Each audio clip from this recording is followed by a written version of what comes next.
Hello and welcome back to the channel, and this week's episode of 180 Tech Chat, our weekly news roundup video showcasing some of the best bits of tech and game news from last week. Emphasis on gaming. So if I said the name Tommy Shelby to you, would you know what I'm talking about? Well, it's Peaky Blinders, digital entertainment studio Maze Theory, and global distributor and content creator Banijay, in collaboration with Peaky Blinders official brand and series owner and series producer Karin Manderbach Productions, have just announced the launch of the first virtual reality game inspired by the show. Peaky Blinders fans and VR enthusiasts can, for the first time, infiltrate the Peaky Blinders underground world, coming face to face with much loved and much feared characters such as Tommy Shelby and Arthur Shelby, as well as a host of other brand new characters. The game is an authentic embodied experience set in an atmospheric 1920s England, and players will choose their path in moments of subversion, wish fulfillment, narrative intrigue, and gripping set pieces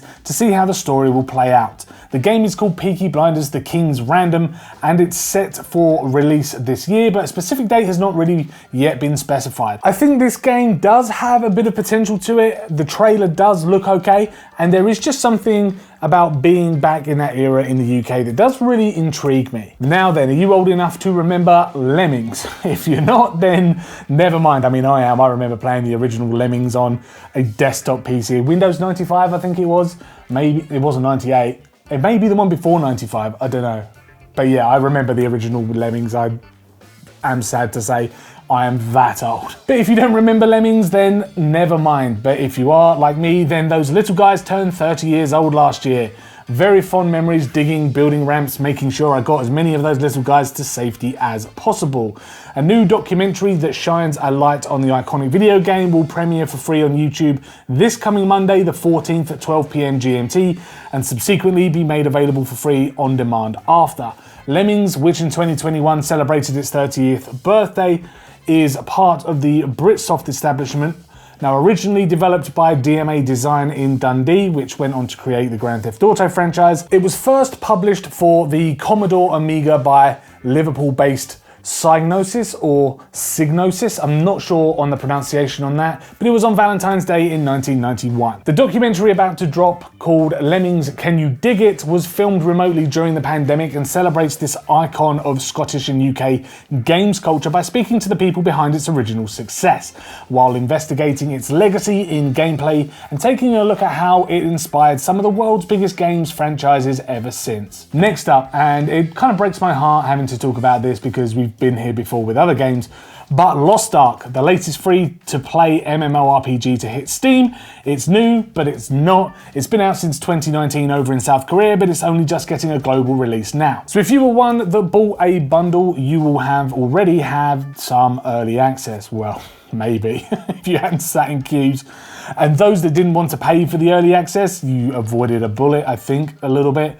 But you'll be gaining access this weekend from, I believe, today, as long as they sort their patching out. As the game has actually been in maintenance now for quite a while, they said it was going to be done by 5, but it is now 10:59 and we are still waiting to get in again. Now, we've been playing it and it's fun. Well, I say we've been playing it.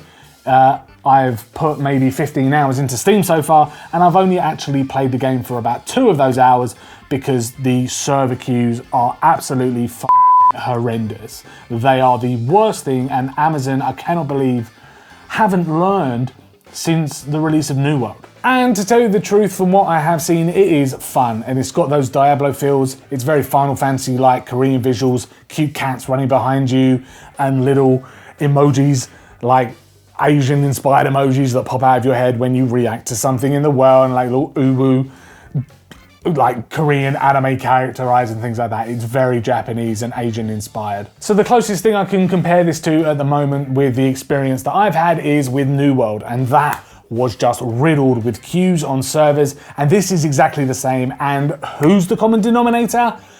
Amazon. As I said, we've got early access to get on early, get ahead of the free-to-play players, but we've been logging in at maybe 5 or 6 PM after work and sitting in a queue of 20,000 people and getting into the game at about 10 PM. And that's 4 hours worth of waiting, sometimes 5 hours worth of queuing to get into the game. Now, will this improve? Sure. But over time, people will drop off, and yeah, it's a recurring issue with MMOs, but it's 2022 developers and publishers and whoever runs your game servers, you have got to fix this. Otherwise, you are just going to lose players all over again. I mean, look at how dead New World is. New World was absolutely heaving with players running around the map and completing missions, but people just got bored of having to queue and wait to get into these games, and people won't stay around for this. There's already games out there on the market very similar to this that people will just fall back to. Path of Exile or Diablo should I say. People will just fall back into those titles because this is just so poor. It's just so poor. It's ridiculous. So sorry for ending on a downer for this week's 180 Tech Chat, or should I call it 180 Game Chat? Anyway, if you enjoyed this video, please hit that like button, subscribe to keep up with our latest tech and gaming videos, and also let us know in the comments down below what you thought about this week's stories. If anything surprised you or if we missed anything big that happened this week, let us know in the comments. And also let us know if you've been waiting to get into a game of Lost Ark as well, because we cannot be we're not the only ones queuing. 20,000 of you are queuing, but let us know if that's you and how annoyed you are, because it sucks. It's such a crap situation. Anyway, thank you very much for watching, and we'll see you in the next video.